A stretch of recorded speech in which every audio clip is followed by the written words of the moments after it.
Apparition en Galilée. Au moment où les apôtres quittèrent Jérusalem pour la Galilée, les dirigeants juifs s'étaient considérablement calmés. Du fait que Jésus n'était apparu qu'à sa famille de croyants au royaume, et du fait que les apôtres se cachaient et ne prêchaient pas en public, les chefs des Juifs conclurent que, somme toute, le mouvement de l'Évangile était bien écrasé. Bien entendu, ils étaient déconcertés par la rumeur croissante que Jésus était ressuscité d'entre les morts, mais ils comptaient sur les gardes soudoyés pour contrecarrer efficacement les effets de toutes ces histoires en répétant le récit qu'une troupe de disciples de Jésus avait enlevé son corps. Depuis ce moment-là, et jusqu'à ce que les apôtres eussent été dispersés par la marée montante des persécutions, Pierre fut le chef généralement reconnu du corps apostolique. Jamais Jésus ne lui donna pareille autorité, et jamais ses compagnons apôtres ne l'élurent officiellement à un tel poste de responsabilité. Il l'assuma naturellement et le conserva par consentement général, et aussi parce qu'il était parmi eux le principal prédicateur. Les sermons publics devinrent désormais l'occupation majeure des apôtres. Après leur retour de Galilée, Matthias, qu'ils choisirent pour remplacer Judas, devint leur trésorier. Durant la semaine où ils demeurèrent à Jérusalem, Marie, mère de Jésus, passa une grande partie de son temps avec les femmes croyantes qui logeaient chez Joseph d'Arimathie. Le lundi matin où les apôtres partirent à l'aube pour la Galilée, Jean-Marc partit aussi et les suivit hors de la ville. Quand ils furent bien au-delà de Béthanie, il s'avança hardiment parmi eux, persuadé qu'ils ne le renverraient pas. Les apôtres s'arrêtèrent plusieurs fois sur la route de Galilée pour raconter l'histoire de leur maître ressuscité. Ils n'arrivèrent donc à Bethsaïde que très tard le mercredi soir. Il fallut attendre le jeudi midi pour qu'ils fussent tous réveillés et prêts à prendre leur repas matinal. 1. Apparition près du lac. Le vendredi matin 21 avril vers 6 heures, le maître Morontiel fit sa 13e apparition, la première en Galilée, aux 10 apôtres pendant que leur bateau s'approchait du rivage près de l'embarcadère habituel de Bethsaïde. Après que les apôtres eurent passé l'après-midi et le commencement de la soirée de jeudi dans l'expectative chez Zébédée, Simon-Pierre leur suggéra d'aller pêcher. Lorsque Pierre proposa cette expédition de pêche, ils décidèrent tous de s'y joindre. Ils peinèrent toute la nuit avec leurs filets, mais n'attrapèrent pas de poissons. Il leur était un peu indifférent de ne pas faire de prise, car ils avaient beaucoup d'expériences intéressantes à se raconter sur les choses qui leur étaient si récemment arrivées à Jérusalem. Mais, au lever du jour, ils décidèrent de retourner à Bethsaïde. En approchant du rivage, ils virent quelqu'un sur la grève, près du débarcadère, debout à côté d'un feu. Ils crurent d'abord que c'était Jean-Marc venu les accueillir, eux et leur pêche, à leur retour, mais, en s'approchant encore du rivage, ils virent qu'ils s'étaient trompés, l'homme était trop grand pour être Jean. Aucun d'eux n'avait eu l'idée que la personne qui se tenait sur la plage était le maître. Ils ne comprenaient pas bien pourquoi Jésus voulait les rencontrer en plein air, parmi les scènes de leur première vie en commun, et en contact avec la nature, loin de l'ambiance fermée de Jérusalem avec ses associations tragiques de peur, de trahison et de mort. Il leur avait dit que, s'ils allaient en Galilée, il les y rencontrerait, et il était sur le point de tenir sa promesse. Tandis que les apôtres jetaient l'ancre et se préparaient à monter dans la petite barque pour accoster, l'homme sur la plage les interpella, « Avez-vous pris quelque chose, les gars ?» Quand ils eurent répondu, « Non », l'homme leur dit encore, « Jetez le filet à droite du bateau, et vous trouverez du poisson. » Ils ne savaient pas encore que c'était Jésus qui leur donnait ce conseil, mais, d'un commun accord, ils jetèrent le filet comme on le leur avait dit, et il fut immédiatement rempli au point qu'ils pouvaient à peine le hisser. Or, Jean Zébédée avait l'esprit vif. Lorsqu'il vit le filet lourdement chargé, il perçut que c'était le maître qui leur avait parlé. Dès que cette pensée lui vint, il se pencha vers Pierre et lui dit à voix basse, « C'est le maître. » Pierre était toujours un homme d'action impulsive et de dévotion impétueuse. Dès que Jean lui eut soufflé cela à l'oreille, il se dressa et se jeta à l'eau pour rejoindre le maître au plus vite. Ses frères le suivirent de près et accostèrent avec la petite barque en halant derrière eux le filet plein de poissons. Entre-temps, Jean-Marc s'était levé, voyant les apôtres accostés avec le filet lourdement chargé, il courut à la plage à leur rencontre. Apercevant 11 hommes au lieu de 10, il conjectura que l'inconnu était Jésus ressuscité, tandis que les 10 hommes étonnés se tenaient là en silence. Le jeune homme se précipita vers le maître, s'agenouilla à ses pieds et dit, « Mon Seigneur et mon Maître. » Alors, Jésus parla non pas comme à Jérusalem où il les avait salués en disant « Que la paix soit sur vous », mais il s'adressa d'un ton ordinaire à Jean-Marc en lui disant « Eh bien, Jean, je suis heureux de te revoir dans cette Galilée insouciante où nous pourrons avoir un bon entretien. Reste avec nous, Jean, et viens déjeuner. » Tandis que Jésus parlait au jeune homme, les 10 étaient tellement étonnés et surpris qu'ils en oublièrent de aller sur la grève le filet aux poissons. Jésus dit alors « Ramenez vos poissons et préparez-en quelques-uns pour le déjeuner. Nous avons déjà du feu et beaucoup de pain. » Pendant que Jean-Marc rendait hommage au maître, Pierre reçut un choc à la vue des braises qui rougeoyaient là sur la plage. La scène lui rappelait avec tellement de vivacité le feu de charbon de bois à minuit dans la cour d'Anna, où il avait renié le maître, mais il se ressaisit, s'agenouilla aux pieds de Jésus et s'écria « Mon Seigneur et mon Maître ». Ensuite, Pierre se joignit à ses camarades qui allaient le filet. Après avoir amené leur prise à terre, ils comptèrent les poissons et en trouvèrent 153 gros. Ils renouvelèrent l'erreur d'appeler cela une pêche miraculeuse. Il n'y eut aucun miracle lié à cet épisode. Le maître avait simplement exercé sa préconnaissance.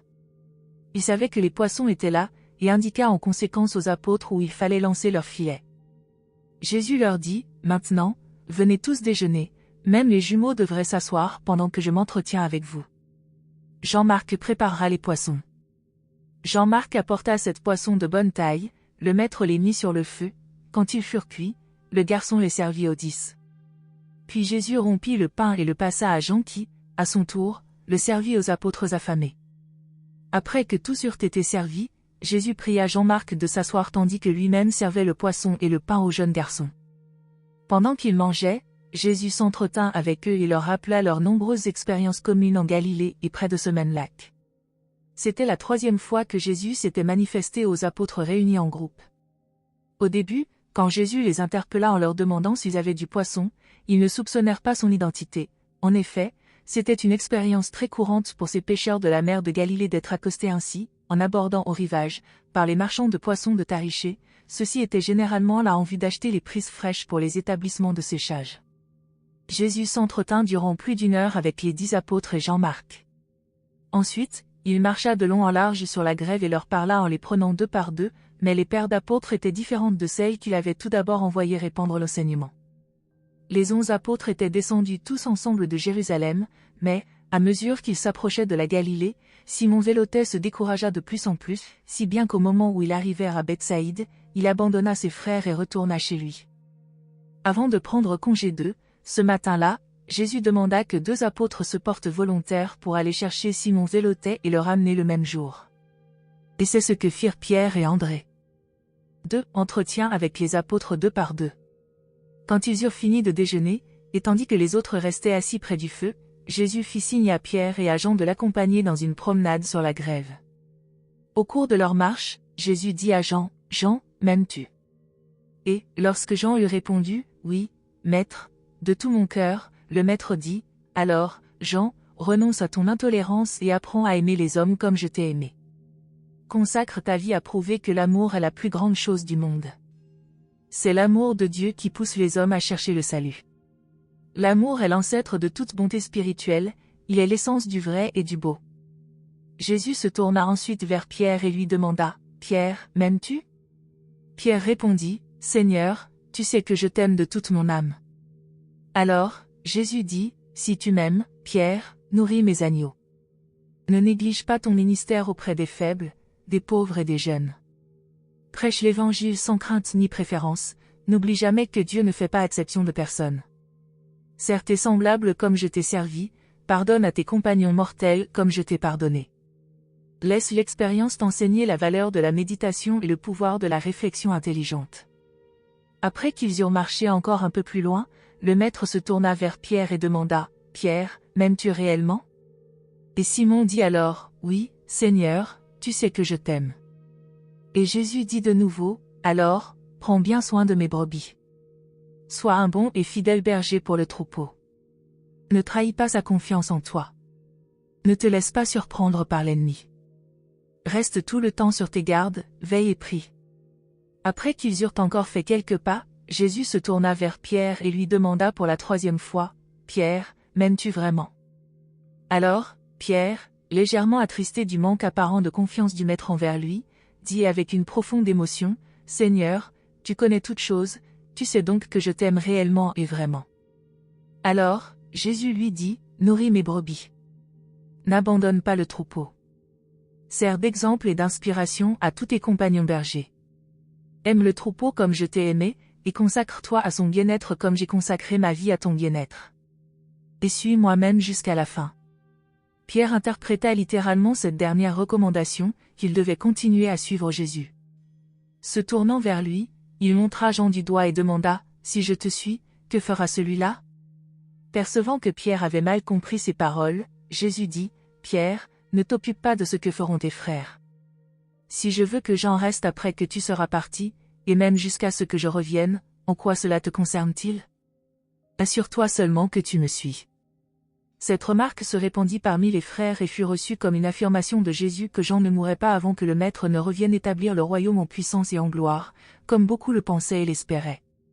Et ce fut cette interprétation des paroles de Jésus qui joua un grand rôle pour ramener Simon Zéloté au service et pour le maintenir à l'œuvre. Après être revenu vers les autres apôtres, Jésus repartit pour une promenade et une causerie avec André et Jacques. Lorsqu'ils eurent parcouru une petite distance, Jésus dit à André, « André, as-tu confiance en moi » Quand l'ancien chef des apôtres entendit Jésus lui poser une telle question, il s'arrêta et répondit, « Oui, Maître, j'ai en toi une confiance totale, et tu le sais. » Alors, Jésus dit, « André, si tu as confiance en moi, aie plus de confiance en tes frères, même en Pierre. Je t'ai confié autrefois leur direction. Il faut maintenant que tu fasses confiance aux autres, tandis que je vous quitte pour aller auprès du Père.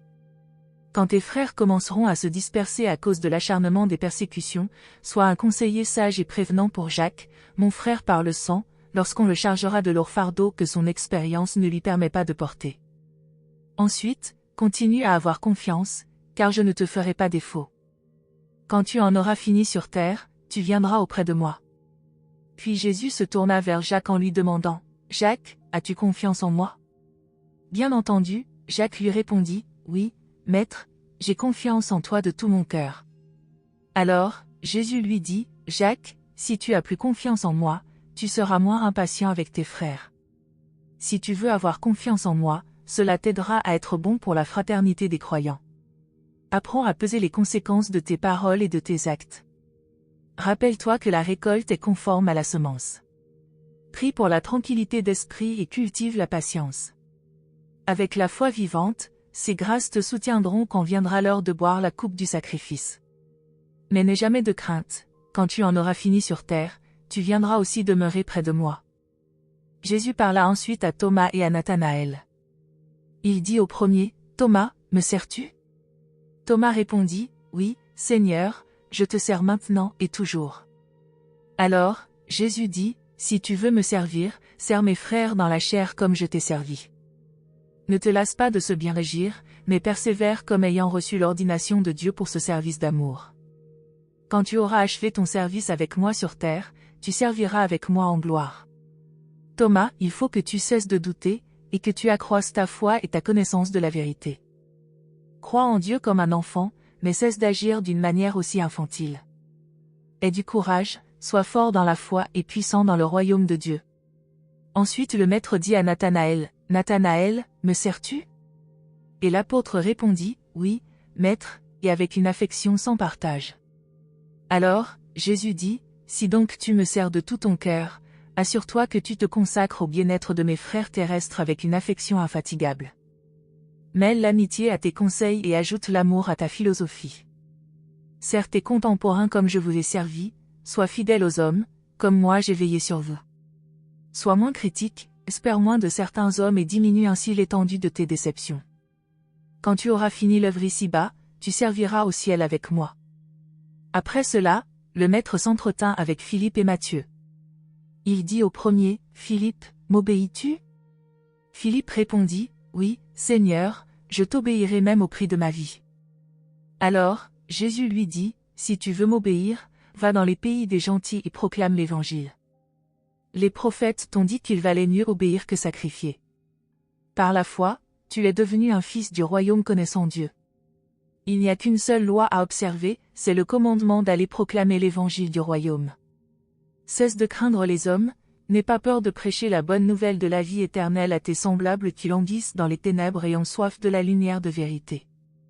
Philippe, tu ne t'occuperas plus d'argent et de marchandises. Tu es désormais, exactement comme tes frères, libre de prêcher la bonne nouvelle. Je te précéderai et je t'accompagnerai même jusqu'à la fin. Puis le maître s'adressa à Matthieu et lui demanda, « Matthieu, as-tu à cœur de m'obéir » Matthieu répondit, « Oui, Seigneur, je suis entièrement consacré à faire ta volonté. » Alors, le maître lui dit, « Matthieu, si tu veux m'obéir, va enseigner à tous les peuples l'évangile du royaume. Tu ne procureras plus à tes frères les choses matérielles de la vie, désormais, tu iras aussi proclamer la bonne nouvelle du salut spirituel. À partir de maintenant, n'aie plus en vue que d'exécuter le commandement de prêcher cet évangile du royaume du Père. De même que j'ai fait sur terre la volonté du Père, de même tu accompliras la mission divine. Rappelle-toi que Juifs et gentils sont tous de tes frères. Ne crains aucun homme quand tu proclameras les vérités salvatrices de l'évangile du royaume des cieux. Et là où je vais, tu viendras bientôt. » Enfin, il fit une promenade et eut un entretien avec Jacques et Judas, les jumeaux Alphée. Il s'adressa aux deux ensemble et leur demanda, « Jacques et Judas, croyez-vous en moi » Et, après qu'ils eurent tous deux répondu, « Oui, Maître, nous croyons », Jésus dit, « Je vais bientôt vous quitter. Vous voyez que je vous ai déjà quitté dans la chair. Je ne demeurerai que peu de temps dans ma forme actuelle avant d'aller auprès de mon Père. Vous croyez en moi, vous êtes mes apôtres, et vous le serez toujours. Continuez à croire quand je serai parti et à vous rappeler votre association avec moi après que vous serez peut-être retourné au travail dont vous aviez l'habitude avant de venir vivre avec moi. Ne laissez jamais un changement dans votre travail extérieur influer sur votre loyauté. Ayez foi en Dieu jusqu'à la fin de vos jours terrestres. N'oubliez jamais que, quand vous êtes des fils de Dieu par la foi, tout travail honnête du royaume est sacré. Rien de ce que fait un fils de Dieu ne peut être ordinaire. Donc, faites désormais votre travail comme s'il était pour Dieu. Quand vous en aurez fini sur ce monde, j'ai d'autres mondes meilleurs où vous travaillerez aussi pour moi. Dans toute cette œuvre, sur ce monde et sur d'autres, j'œuvrerai avec vous et mon esprit demeurera en vous. Il était près de 10 heures quand Jésus revint de son entretien avec les jumeaux Alphée. En quittant les apôtres, il leur dit, « Au revoir, jusqu'à ce que je vous revoie tous demain, à midi, sur le mont de votre ordination. » Après avoir ainsi parlé, il disparut de leur vue. 3. Sur le mont de l'ordination. À midi, le samedi 22 avril, les 11 apôtres se réunirent au rendez-vous sur la colline proche de Capharnaüm, et Jésus apparut parmi eux. Cette réunion eut lieu sur le mont même où le Maître les avait mis à part comme ses apôtres et comme ambassadeurs sur terre du royaume du Père. Ce fut la 14e manifestation morontielle de Jésus. Alors, les 11 apôtres s'agenouillèrent en cercle autour du Maître, ils l'entendirent réitérer leur mission et le virent reproduire la scène de l'ordination comme la première fois où ils avaient été mis à part pour le travail particulier du royaume. Tout cela, sauf la prière du Maître, leur remémora leur consécration antérieure au service du Père. Lorsque le Maître, le Jésus morontiel, pria ce jour-là, ce fut sur un ton de majesté et avec des paroles de pouvoir telles que les apôtres n'en avaient jamais entendu auparavant. Leur Maître parlait maintenant aux dirigeants des univers comme quelqu'un qui, dans son propre univers, s'était vu remettre tout pouvoir et toute autorité. Et ces 11 hommes n'oublièrent jamais cette expérience de reconsécration morontielle aux engagements antérieurs de leur rôle d'ambassadeur. Le Maître passa juste 1 heure sur ce mont avec ses ambassadeurs, après leur avoir affectueusement dit au revoir, il disparut de leur vue. Nul ne revit Jésus durant toute une semaine. Les apôtres n'avaient réellement aucune idée de ce qu'il fallait faire, car ils ne savaient pas si le Maître était allé auprès du Père. Dans cet état d'incertitude, ils demeurèrent à Bethsaïde. Ils n'osaient pas aller à la pêche, de crainte de le manquer s'ils venaient les retrouver. Durant toute la semaine, Jésus fut occupé avec les créatures morontielles qui étaient sur terre et par les opérations de la transition morontielle dont il faisait l'expérience sur ce monde. 4. La réunion au bord du lac.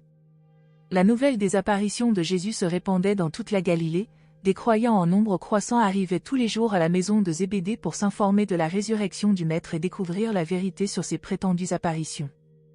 De bonne heure dans la semaine, Pierre fit savoir qu'une réunion publique aurait lieu au bord de la mer à 3 heures de l'après-midi, le jour du prochain sabbat.